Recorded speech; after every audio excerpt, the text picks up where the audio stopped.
આમ તો જૂનાગઢ વાસીઓએ આ જગ્યાની મુલાકાત લઈ જ લીધી હશે। હા ભાઈ, હું વાત કરી રહ્યો છું ગીગાભાઈ ગાંઠિયાવાળાની। અહીંયાના ડબલ પટ્ટી ગાંઠિયા ખાવા માટે લોકોની બહુ મોટી લાઈનો લાગે છે અને વેટિંગમાં રહેવું પડે છે, કારણ કે મિત્રો આ ગાંઠિયા માત્ર સવારે 3 કલાક પૂરતી જ બનાવવામાં આવે છે અને ગાંઠિયા એકદમ પોચા, એટલે કે તમે હાથમાં લેશો ને તો પણ ગાંઠિયો ભાંગી જવાનો છે એવા આ મસ્ત મજાના ફાફડા ગાંઠિયા બનાવવામાં આવે છે।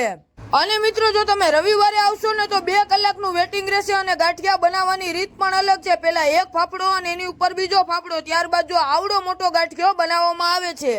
અહીંયાના ગાંઠિયા એક વખત ખાશો તો તમે કાયમી માટે એમના ગ્રાહક બની જવાના છે, કારણ કે ભાઈ ગાંઠિયાનો ટેસ્ટ પણ જોરદાર હોય છે। અને ગાંઠિયા મિત્રો આ દુકાન જૂનાગઢની અંદર 1947 થી એક જ સરખો ગાંઠિયાનો સ્વાદ પરોસે છે। અને અહીંયા મિત્રો તમને ફાફડા ગાંઠિયાની સાથે સાથે વણેલા ગાંઠિયા અને જલેબી પણ મળી જશે। તમે જૂનાગઢના છો અથવા જૂનાગઢ જવાના છો તો તમારા માટે સવારનો નાસ્તો એટલે કે ગીગાભાઈના ગાંઠિયા એકદમ જોરદાર રહેશે। જો ગાંઠિયા લવર હોય તો એક વખત આ ગાંઠિયાની મુલાકાત લેજો મિત્રો, તમને મોજ પડી જવાની છે।